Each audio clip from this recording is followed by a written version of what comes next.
জুমার দিনের সবচেয়ে গুরুত্বপূর্ণ আমলগুলোর মধ্যে থেকে একটা হলো এমন একটা আমল যে আমলের ফজিলত এত বেশি, আল্লাহর জমিনে যত আমল আছে ফজিলতপূর্ণ, অনেক উলামায়ে কেরামের মন্তব্য হলো এই রকম বেশি ফজিলতপূর্ণ আমল আর দ্বিতীয়টা নাই।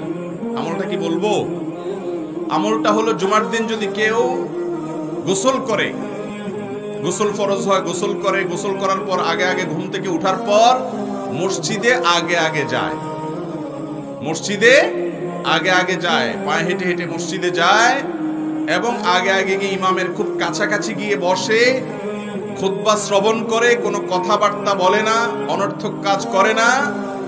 এই কাজগুলো যদি কেউ ঠিকঠাক মতো করে তার প্রতি কদমে 1 বছর, কোন কোন বর্ণনা আর অনেক বেশি বছরের কথা বলা হয়েছে, ইবাদতের সওয়াব সে পাবে। নামাজ, নফল নামাজের সওয়াব পাবে, আবার রোজা রাখারও